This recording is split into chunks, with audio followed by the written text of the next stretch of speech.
It's Katie Crysdale here from Lakeview Aquatic Consultants. Welcome back, or welcome if you are new here. So, today I'm going to be talking about the January 7th, 2026 Pool Aid newsletter. If you are new here, each week I talk about the newsletter that goes out on Wednesday, and I provide a little bit more context about the topic and the stories and why I feel this whole newsletter is important.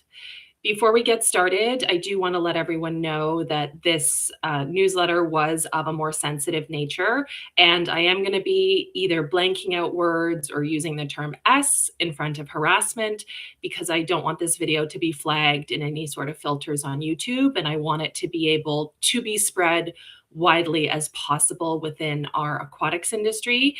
And I also have in mind that I don't want this to be a video that you have difficulties listening to or sharing at work, right? I don't want it to be flagged as not safe for work.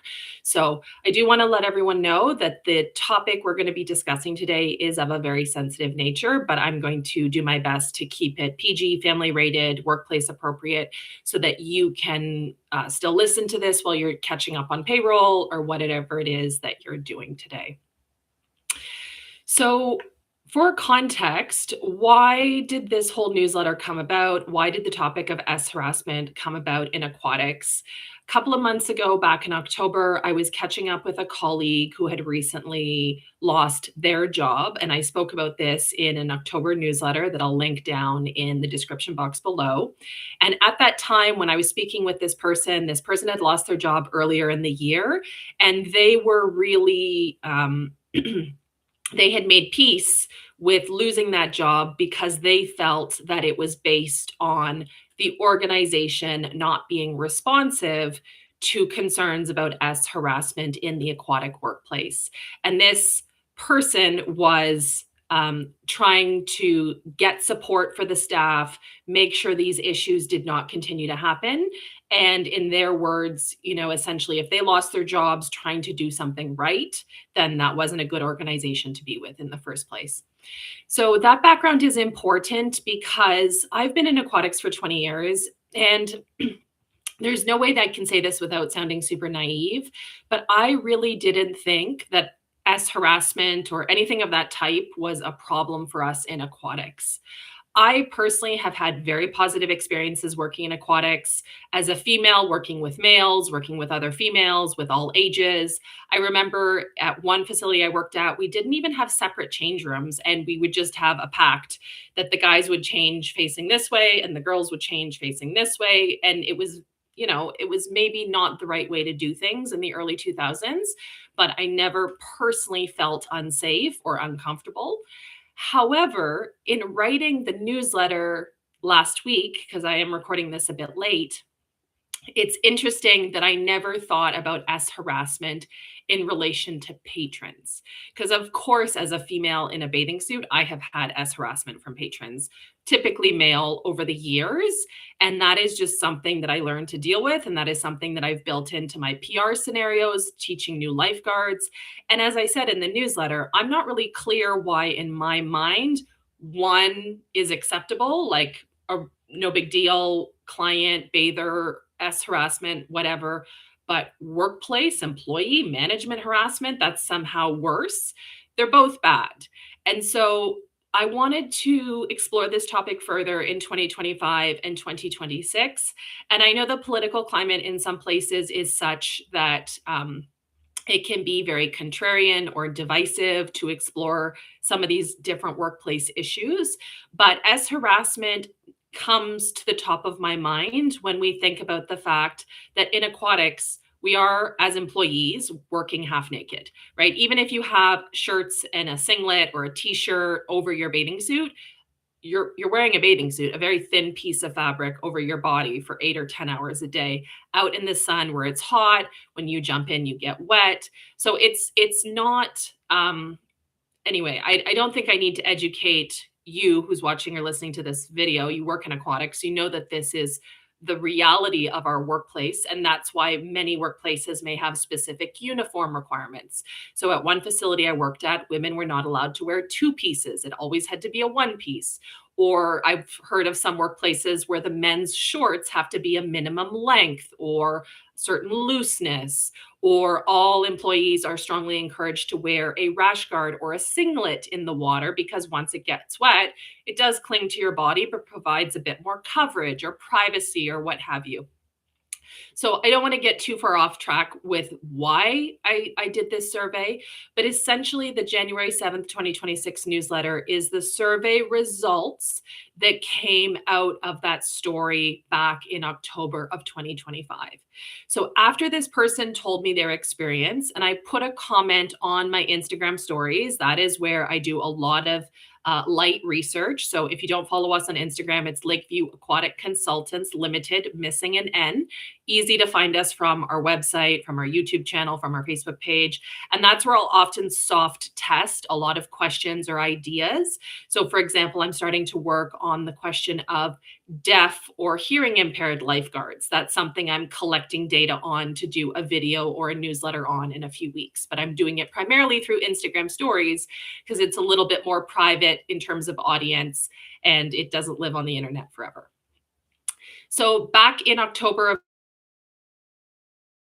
harassment in aquatics survey, and I popped the link on a lot of the standard places that lifeguards live online. So Facebook groups, the Lakeview Facebook page, my Instagram stories quite a few times, in our weekly newsletter. I didn't do a lot of promotion, but I got 24 responses within a few weeks. And I will say that the nature of the survey, S harassment in aquatics, did get pulled into a lot of language filters. So it didn't even get as wide of a reach as I thought it did. I found it stuck in a lot of filters. Those 24 answers are what I'm going to be talking about today in a little bit more detail and context. Every single response is provided in the newsletter, which is linked in the description box down below. Anytime I write a newsletter or anytime I post on the Lakeview Aquatic Consultants social media, that is public information that shared. We have over 6,000 followers across platforms. Someone reached out to me concerned that maybe they shouldn't share the information, but if it's out in public on the internet, I know it's there forever. You are welcome to share it.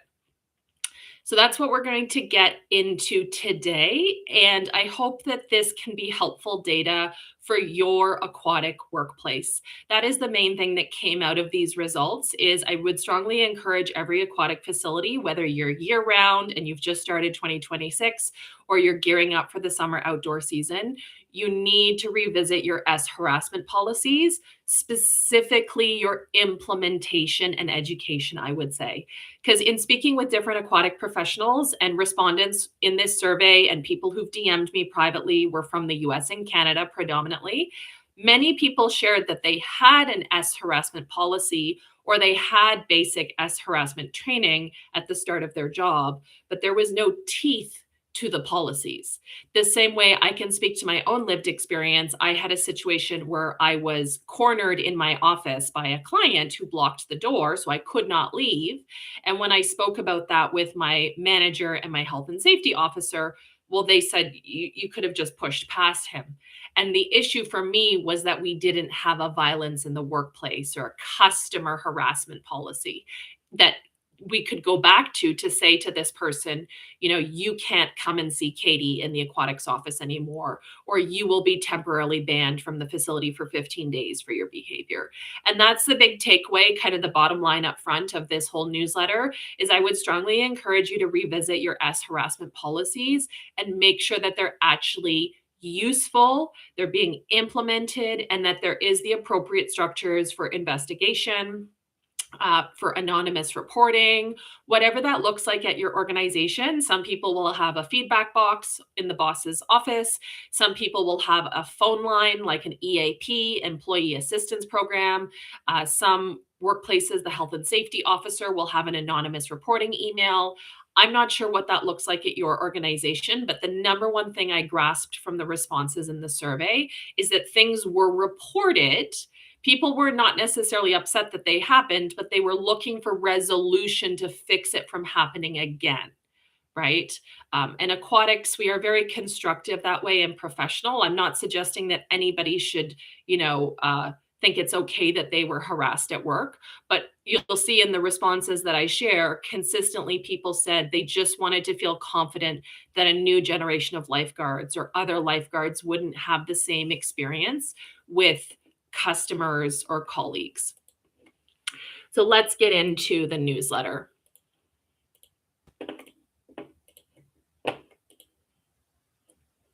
So if you don't subscribe to our newsletter, it comes out each Wednesday most of the year. Each week there is a different topic. And then within a few days, typically there is a live YouTube audio version that you can listen to if you don't want to get another newsletter in your inbox.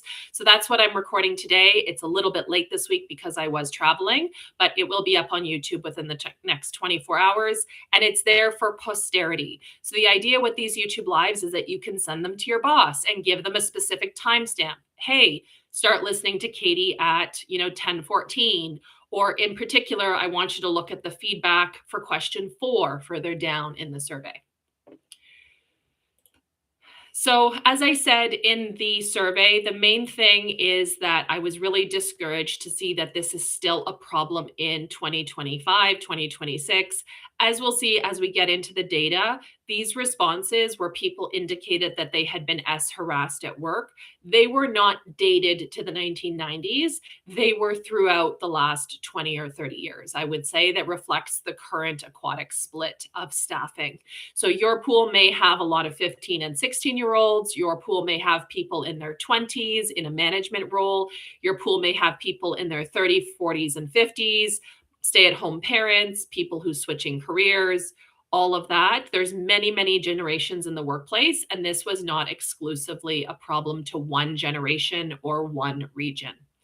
I also want to say that I do kind of regret not asking for a state, maybe, or a province to be able to give a better spread for where these occurrences happened.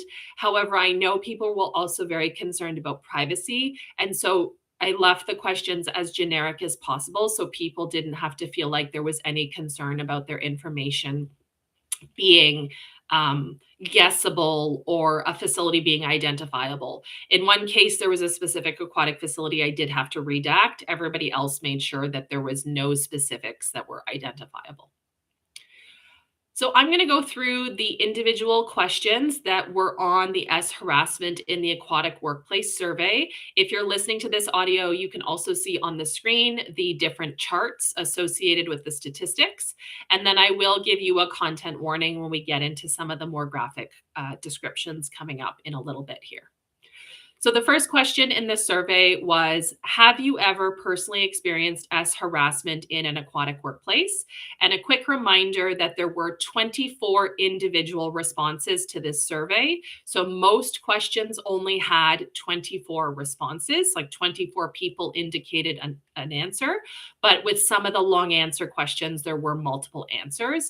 And the form was left open. So people hypothetically could have gone back and done a second entry if they thought of more things that they wanted to add. So of the 24 responses that the survey had over a couple of weeks in fall of 2025, 16 people stated that yes, that they had personally experienced harassment in an aquatic workplace, and 8 people stated that they had not. The next related question was, have you ever witnessed harassment in the aquatic workplace? And so the number went up to 18 people had witnessed harassment in the workplace. 5 had not, and 1 was other. But unfortunately, I don't have the data. Like there was no answer provided as to what the other indicated for them. Then I asked for statistical purposes, categorizing the harasser and the victim in terms of how people present themselves as either male or female. And I also want to say with this survey, I'm not a statistician and I'm not an actuarialist. And so the construction of this survey probably could have been better academically to make sure that we get the best quality responses. But I am always a woman of action. And so I like to throw out a survey or throw out a question box or do a poll right in the heat of the moment to get people responding when something has either gone viral or people have questions. And so that is where the whole results of this survey, they're not statistically accurate. I can't prove that this is indicative of our whole industry, but I still felt it was important to probe further and get some answers and data that people can work with if they are presenting, let's say, to their employer, to their manager, to their budget panel. We need more support. We need more training. This is still an issue in the industry. So to repeat the question, because I got a little bit hijacked there, for statistical purposes, please categorize the harasser and victim to the best of your ability.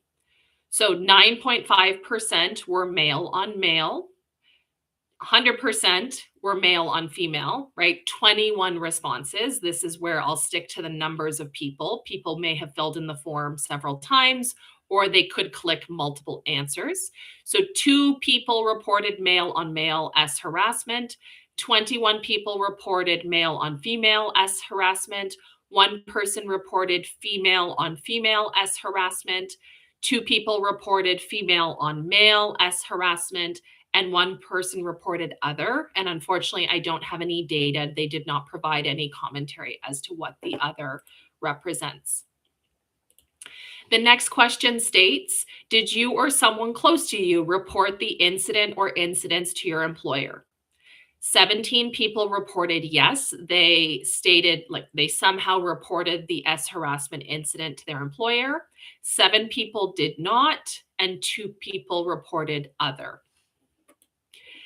Did your employer or the organization hear your concerns and or resolve the matter to your satisfaction? So I probably should have split this question out because there are 2 very different clauses here. Hearing your concerns is totally different from resolving your concerns. So we live and learn, but 7 people reported that yes, they had resolution or their concerns were heard. It's not really conclusive what that reflects. But then 13 people reported that their matter was not resolved, and 5 people reported other. There were a lot of comments further down in the survey. I had a box where people could put in any other information that they wanted. So some of this other is addressed later in the survey in the individual responses. For statistical purposes, please identify the year or years, approximately is okay based on memory, that these incidents took place. So because I used a text box instead of a number box, it did not chart, but I can tell you that the gamut of responses went from 1994 to 2025. So roughly, 30 years ago to almost the present day that this has been an issue. And one of the things that was most disturbing to me is the number of adjectives, adverbs, descriptor words indicating that this was an ongoing issue. So I pulled out of the responses things like persistent, pervasive, repeated, significant, anywhere, everywhere, multiple times, a number of times. It was not described as a one-off incident. I'm not suggesting a one-off incident would be any better, but it was definitely described as an ongoing issue by many respondents. So for example, somebody might say, this happened to me in 2002, but it's an ongoing issue and I saw it happen again in 2018. So at this point, I'm going to make a content warning because the next part of this video is going to be describing the S harassment or the S harassing behaviors that occurred. And this is based on how people reported it in the survey. Okay, so some of you may find this content disturbing, and I am going to be using family language where I need to so that this does not get flagged in the YouTube filter as something bad. So the first person reported that a male patron commented on a lifeguard's appearance to her and other patrons, leered at her, joked about dating her, and told S explicit jokes to her while she was on stand or in the lifeguard chair. The next person reported that they were inappropriately touched, flashed on purpose in the universal change room. There were inappropriate comments. My coworker I'm redacting something to them that you can read in the comments. while I was passed out after drinking without consent and had a partner at the time. The supervisor told me if I came forward, I'd be fired. Then I left, and a few years later, he became a she and a supervisor. The next comment was multiple, asking people to stop having X in the public. In public, I think they mean like, chlorine club in the hot tub, steam room, that sort of thing. Man offered to wash a staff member's feet and be their wife. Slapped a staff member on the buttocks. Mentioned staff members, probably shouldn't use that word on YouTube. Rear end again. Tracking down personal information and contacting staff. Showing up at staff workplace. All different people, circumstances, etc. Just off the top of my head. As a quick sidebar, my personal experience, Katie, this is definitely where I've had a lot of experience myself, as well as a manager of younger, attractive employees. And that's where it's very, very disappointing for myself included that I didn't realize over the course of my career the extent to which harassing phone calls, harassing behaviors, guys showing up to wait for staff to get off work. I mean, I knew they were bad and we did things to mitigate it, but we didn't categorize it as harassment, which is where I could have done better, and the industry has changed as well in terms of what we tolerate. The next comment in the survey, senior male swimmer inappropriately grabbed my behind. The next comment, leering and staring, unwanted advances, comments and insinuations and requests. The next comment in the survey, photography of young girls, persistent asking out on a date. The next comment, men rubbing themselves inappropriately, a flasher, and a gentleman saying inappropriate comments. I find it really interesting that that person said that they were a gentleman, even if they made inappropriate comments. In my mind, there's a bit of, acculturation of customer service there that we would, still refer to a bather as a guest or a client, even when they do bad things. Male unwanted friendly touches in the next comment, threatening to sneak into female lifeguard's house and steal used clothing items. Male asking if female lifeguards were wearing anything underneath their lifeguard shirts and shorts. The next comment, various incidents of commenting, discussing female coworker private areas, urinating in staff lockers, false complaints about performance expectations. The next staff comment, my standard first aid was expiring and my manager arranged for another employee to run a private recert for me. That employee spent the whole time chit-chatting with me and eventually asked me on a date. He said if I went on a date with him, he'd give me my first aid certificate.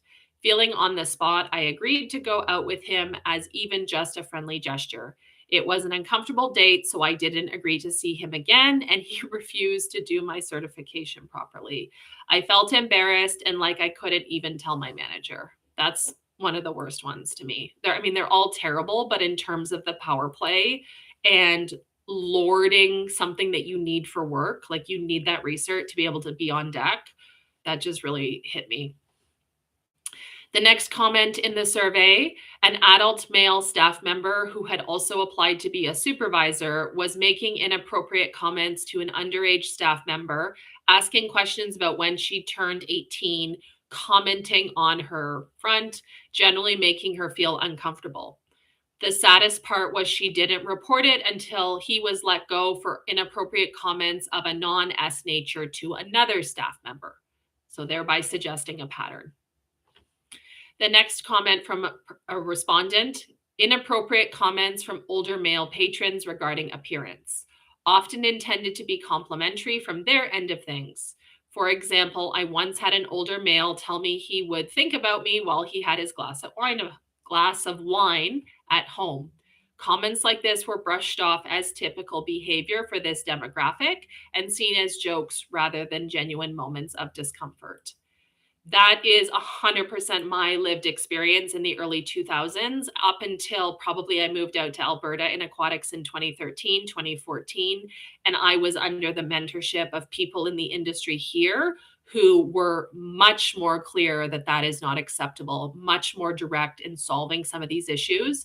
And I'm not suggesting it's perfect, I'm perfect, or the facilities are perfect. This is still definitely an issue, no different from myself as a female, my lived experience in the world at a grocery store, on a cruise, at the gym, volunteering. People will say things that they shouldn't say to you, but definitely the bulk of the S harassment that I've experienced has always been customer based and typically male of an older demographic or a type of person who thinks that there's nothing you can call them on. The next response in the survey, a member of management repeatedly touching a female crew, uh, leading on the head and shoulder. Oh, I think leaning, maybe leaning, like leaning on the head and shoulders unnecessarily, and calling her into his office for unnecessary closed door meetings. The next response, sending S inappropriate text messages, touching and grooming. The next comment, S assaulted female staff, including myself, forced themselves onto underage employees. Uh, the next response, personal, nothing physical, but would receive inappropriate comments from male patrons while guarding. One even tried to get a male coworker to jest with him about me. He quickly shut it down. In a supervisory position, we have issued bans on several occasions. One, a permanent ban for a male patron who cornered a 17-year-old female staff as she was walking through the facility, asking her explicit questions about herself and her physical relationship with her boyfriend. Another one was from a patron who consistently made inappropriate comments to one of our staff. I just want to highlight again in that one where there is the comment at the beginning, personal, nothing physical. I could be putting my own implications and interpretations on that, but it just feels like the person is under, like they're not giving themselves enough credit for that being equally awful, right? And that's how some of us were raised or how some of us work. The next person said comments from patrons. The next one is a longer one.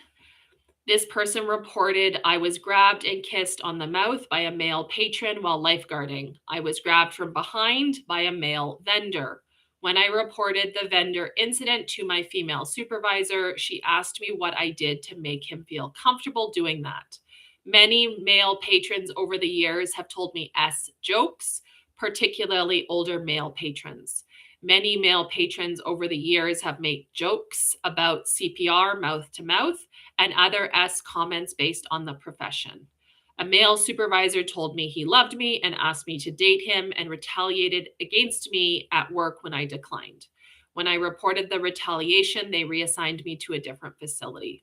That male supervisor eventually married a female subordinate employee and started dating her when she was underage and he was in his 30s. A male patron called me and called me a princess. Princesses, I've also been called a princess. Older female patrons have catcalled male colleagues. I have also seen that, unfortunately. A female patron regularly asked a male colleague if he was actually happy with his fiancé and implied that she could make him happier. A male colleague grabbed another male colleague in the locker room. A male colleague commented on all female colleagues' chests when they got out of the pool, i.e., wet clothing. A male colleague grabbed a female colleague under the water during in-service training. A group of male patrons yelled S-charged comments at a female colleague until she started crying. A female colleague was overtly descriptive of her S life at work with several female colleagues she had just met. A male patron stalked a female colleague.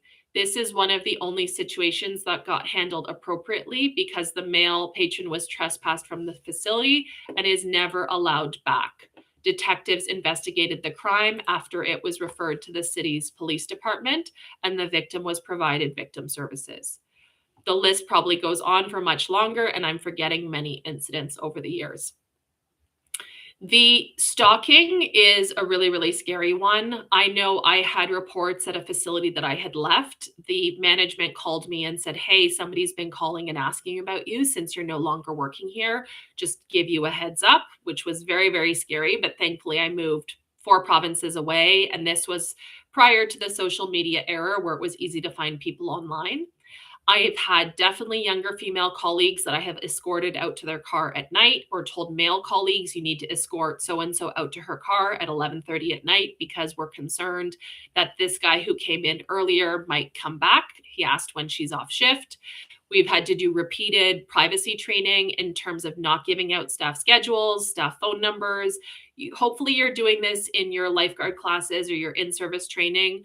"Oh, I want Susie for my kid's swim instructor," or "What day is Mark teaching aquafit," right? It starts out very innocent, but it leads to serious safety breaches that can turn really, really scary depending on the environment. The next question in the survey pertains to, is there anything else you would like to share on this topic related to other news stories, reports, or people to contact? So this is a little bit of everything else that was reported in the survey. The lifeguard who was harassed genuinely did not understand that she was being harassed and could report it. Once it was reported, the situation was investigated and the man was banned from the organization. It had been going on the entire time the guard worked for the organization and was witnessed by patrons and other young staff. I returned to the organization in 2018 at the age of 30 and encouraged the guard to report. At her age, I was unaware too. This is where I was saying at the start of this video, we need to really beef up our S harassment policies, our implementation, and our strategies for 2026. Because this is where several people have reported to me, we have S harassment policies, we have S harassment training, but it only happens at onboarding. And if you think about everything you do with your guards at onboarding in terms of organizational policies, training, you're teaching them zones, you might be teaching them cleaning or pool setup, they're not going to remember everything. And if you don't put the prioritization on this, they're not going to place their own safety as a prioritization. I would say I am both guilty in terms of when I was a manager, as well as when I was a young lifeguard who wanted to do my job well, who wanted to be obedient, who didn't want to cause problems. And you just think it's normal. If you're young, you're attractive, you're in shorts and a t-shirt, people are going to say things. And to the earlier point, what did you do to bring this upon yourself? Well, nothing. I'm wearing my uniform at work and I'm doing my job, right? I experienced something similar with the man who blocked my office and was threatening me.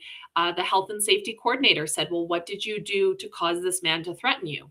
Well, there was an actual thing that he did, and that's what I was enforcing as an aquatic supervisor. And so that's why he threatened me. And it was completely the wrong course of action. And this was a health and safety supervisor officer I had worked with for several years who was otherwise very reasonable and professional. But suddenly it was my fault that I had been cornered in my office by a customer for implementing like a rule that we had at the facility. It still makes my blood boil sometimes. And I haven't had that many of these occurrences in my career. The next incident, in terms of the general comments, working in the aquatic field for over 20 years, I have always stated to fellow staff members and now to employees that working in an aquatic space is just like swimming in that crystal clear body of water, pool setting. And that is and and that is that most actions are transparent to others, especially above the water. In this vein, I mentioned earlier chlorine club. Some of you have had experiences with people doing inappropriate things in the water, in the hot tub, usually, especially. They think we can't see them. But when we're a lifeguard in an elevated position, we can definitely see them. I am a frequent cruiser. I've been on, I don't know, 15, 20 cruises. And only once, just this past cruise a few days ago, I was walking through the adults only area of the cruise ship I was on. Adults only is not European topless or S in nature, but there was a couple in the hot tub that were extremely inappropriate, and I had to resist the urge to say something because not my monkeys, not my circus, I'm not working, but I also had to resist the urge to go tell the guards, "Hey, can you take care of walking around the pool deck, doing some laps?" I feel an ongoing issue when there is, alcohol, you're on vacation, you don't think anybody knows you on the cruise ship, nobody's going to tell your friends and family. It's amazing what people do on holidays, but that is pretty common, unfortunately, at the pool as well. The next comment in the survey, the organizational staff that were told about the S issues swept it under the rug. One female staff was told by a male organizational leader that S harassment was only between a superior and their staff. So what she experienced didn't count. I could totally see that happening, unfortunately, especially in this climate where we're trained to provide good customer service, right? Where we're meant to be somehow subservient to get good revenue, to have happy customers. People often just don't disregard their own safety in the aquatic workplace. The next comment, most of the incidents that were reported were not handled to my or the victim's satisfaction. Because of that, many incidents went unreported because it was clear we would be blamed for others' poor behavior. Anecdotally, the failure of employers does seem to be better now in my area than it was in my years earlier in the industry. But probably a large part of that is that I and some of my former colleagues now have the status and power to manage situations that arise, and we will not replicate those failures from our early years. I'm sure it's still very relevant for other folks whose employers are not proactive. So this speaks to the whole genesis of this S harassment in aquatics survey, where the person I was speaking to had organization that she no longer wanted to be a part of if they were not going to take S harassment claims seriously or do anything to stop the behavior of the person in a superior management role who was continuing to S harass the aquatic staff. Similarly, I was at a particular facility for a number of years, about 10 years ago, and there was a very bad culture of S harassment towards the staff who were teaching aqua fitness.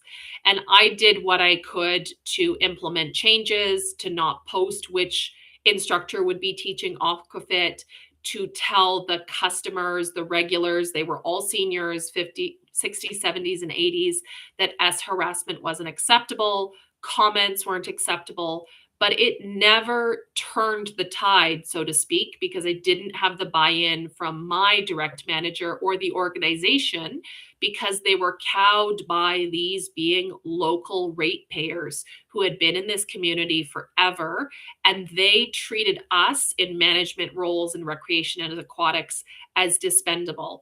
Oh, well, I've lived here for 30 years. I've been coming to this pool for 30 years. You're not going to be here more than a couple years. And it was the most toxic workplace environment. I was very happy to leave that environment a few years later. But one of the things I do personally regret as a manager is that we could never completely solve, I would say, in part through the lack of support at a higher level, through things like trespassing or through things like policy implementation. It was an extremely toxic and as harassing environment for my aquafit instructors and for some of the junior guards. Next comment, this took place at redacted municipal aquatic facility. So this is S harassment. The member of management is still employed there in 2025 and a report was filed against them, but nothing was done. Someone else commented, some of these instances warrant a formal police investigation. And I think this is the same. A lot of our organizations should be outsourcing things that may be on the verge of criminal. I know that happened to me once in my first pool job. I had things thrown at me and they were not small items. And in calling the campus police at that organization, they qualified it as a physical assault towards me, and they took certain action with that customer who was also a student. So they had a lot more options in terms of the student code of conduct to be able to go after that person, even if it didn't warrant the level of physical assault in, out on the street. But I did want to share that in general, I think most organizations have a tendency to want to do everything internally with HR, with health and safety. And there is often time cause to have a third party investigate some of these things, whether it's the police, whether it's some sort of other impartial third body. I know I've seen a lot of investigations, not as harassing, but other types of investigations, such as bullying over the years, that were not fully transparent or were not fully, what's the word? They were not effective because it was all the same people who work with the person who's causing these problems and doing these behaviors.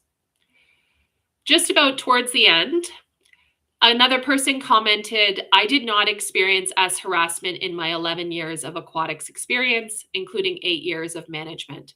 It was never reported to me, and I did not witness anything. I'm a female, and I was 18 when I started in aquatics. So that's good to hear.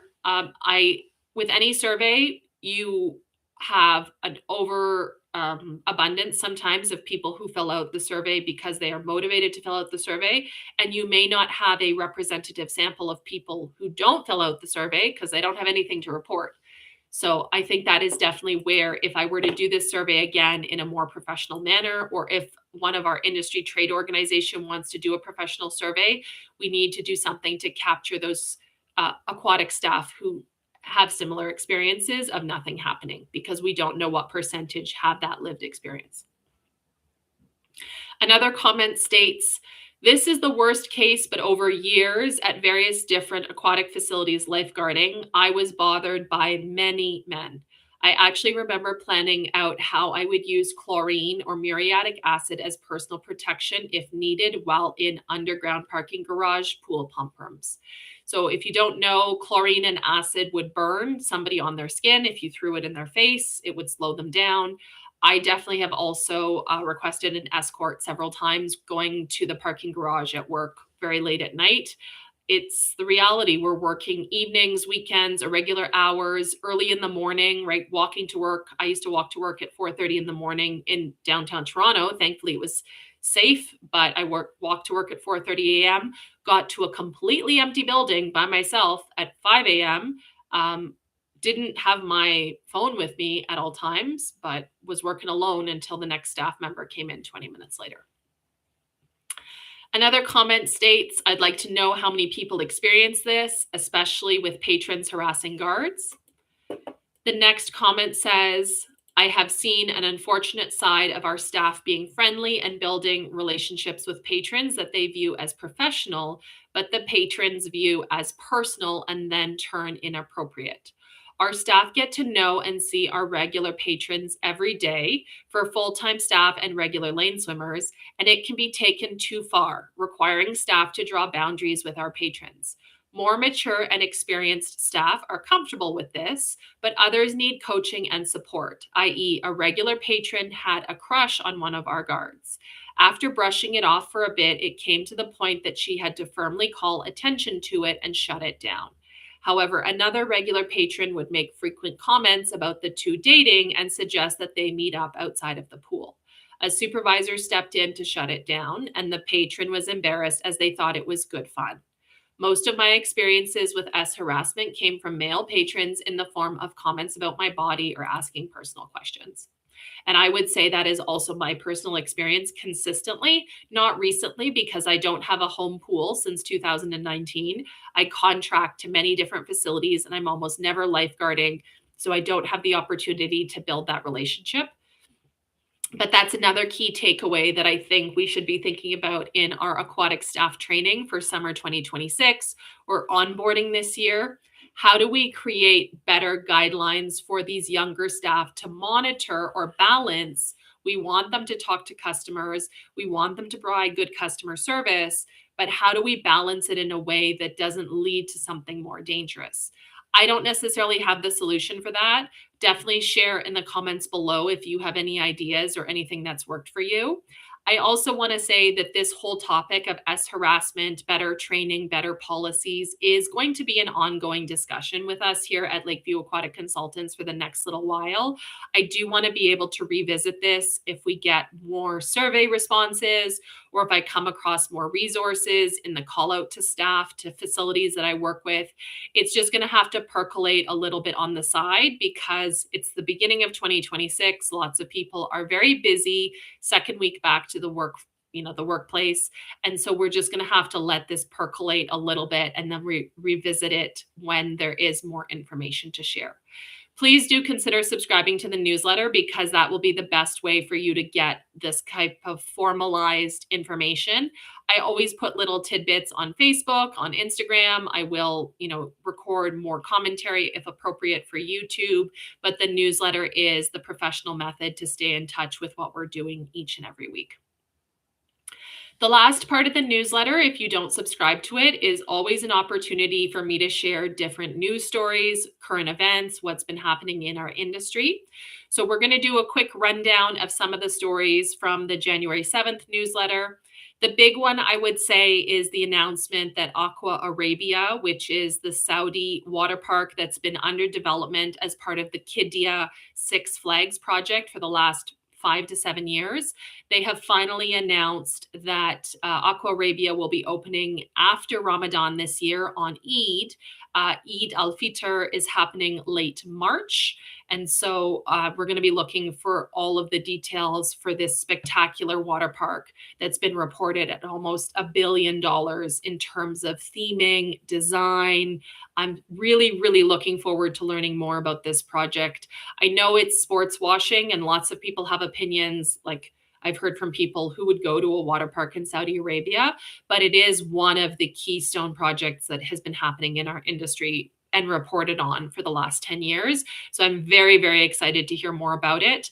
I am friendly with the guys, Julian and Lucas at Tube Rides, the YouTube channel, and they are at Qiddiya this week for the dry amusement park opening, and they have been posting and filming some content there.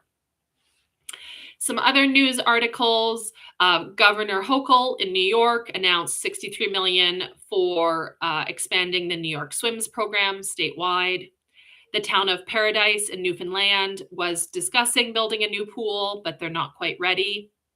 I shared a really beautiful aquatic facility in Victorian England that was originally built for railroad workers that has been under redevelopment to reopen as a historic site. Speaking further about S harassment, there is a class action lawsuit in in Quebec, for the Nordique Spa in Chelsea, Quebec, which is just outside of Ottawa. I did not hear about this story until catching up recently with a friend and his wife who live in Ottawa. And this has been an ongoing issue for 6 months, allegedly, that there was a massage therapist who was doing inappropriate things with guests. And there's, I believe, over 100 women at this point who've reported incidents. So this has been very much kept under wraps. I only heard about it when I went searching for it based on my friends reporting. And yes, it's not necessarily aquatics per se. It's a for-profit commercial site with water, and the massage therapist is not the customers. But I think it's equally concerning that management either was aware, didn't do anything, wasn't aware, didn't do anything. So this is a case that I will be following closely as well. There was an interesting lawsuit I shared regarding a water park that allegedly didn't have their annual termite inspections and treatments done. I shared some articles from Dr. Seth Hawkins, who is the medical director for Starfish Aquatic Institute, SAI, which is the sister brand to Stargard Elite, Jill White's swim program. Dr. Seth was at Stargard's camp last year, and I heard him give a number of talks regarding changes to spinal cord protection, i.e. no longer doing cervical collars and spine boarding. And so I've been sharing some of these articles and positions with different colleagues, not because we can ignore our program standards in the National Lifeguard Program here in Canada, but just educating about the changes that are occurring in emergency response services, whether you're working on a ski hill, whether you're a paramedic, whether you're a wilderness first aid person, there is shifts happening with how we treat spinal injuries, and changes may be coming down the pipe in your area, in your region, in your role. It's going to just depend, but I find these changes really, really interesting to be aware of, and so I shared a study as well as a article. The next article I shared was pertaining to a swim coach in Palo Alto, California, who was allegedly not prepared to save a man who drowned during swim practice based on the way that he was dressed in jeans and guarding solo without breaks or any formalized training, allegedly. This article was really important because this is exactly the type of lifeguarding I saw in the early 2000s for most swim clubs that I worked with at a specific facility. And I know some organizations have done a really good job moving away from swim coaches as lifeguards, but there are still pools out there that allow it. And so this particular article is very important to share because I often feel my role as a consultant and sort of an arbiter of what's happening in the industry is shedding light on areas where something hasn't changed. I often get these snarky comments on social media. Nobody would ever do that. We don't do that. That's not done. And because I visit such a wide range of aquatic facilities in North America primarily, but as well as internationally, because I have such a wide network of colleagues and clients and people who DM me tips from all around the world on social media, because I work with so many different types of facilities, not just municipal lifeguarded pools, but hotels, condos, swim schools. I see it all. And I'm not here to poke the bear, so to speak, but I do want to really stress that our industry is not a monolith, and there are shades and variants, good and bad. And so we can learn from all of these, both in terms of what to do and what not to do. So I don't want to be cavalier and say nobody's using a swim coach as a lifeguard anymore. That's not done. I could certainly say in Alberta, that's not generally done, but I'm sure there's pools in Alberta, in BC, in Texas, in California, in Poland, where this is still being done. And so we need to talk about it so it doesn't keep happening.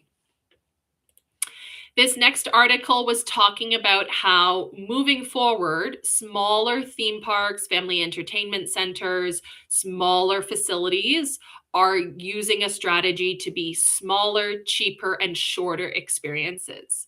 This builds off of the newsletters we had earlier this year pertaining to Walt Disney World, and how I've shared that I personally think Walt Disney World is completely out to lunch. They've lost touch in terms of the cost and the accessibility. And so now we're starting to see a shift in terms of local entertainment, local facilities.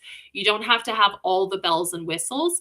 If something is affordable, people may be more likely to try it in this current economy because they cannot afford these big splashy experiences more than a few times a year or a few times every few years. I also shared a statement from IAPA, the International Association of Amusement Attractions, IAPA. They're working on drone safety for dry amusement parks, as well as this will include wet amusement parks, being able to have an exclusion zone over that private land with high volume usage, as well as, big congregation of people, lots going on. I think that's a very important shift. We have a lot of drone laws here in Alberta in our national parks, and it's always a surprise to visitors that you can't just fly your drone in Banff National Park. You can't fly your drone in the city of Calgary near the airport. You can't fly your drone in Sheepshead Provincial Park. We have some really strict drone laws here in Alberta. And I'm not suggesting that's fair for drone users, but there is a time and a place where drones may not be appropriate. For example, over a water park with, 5,000 half-naked kids and people. That brings us to the end of the newsletter, where I shared last week's YouTube Live of our year-end review newsletter. So the 2025 year-end review, you can click to listen to that. And then I also shared the first video of a new series that I'm going to be doing, which is on every cruise ship that I go on for the foreseeable future.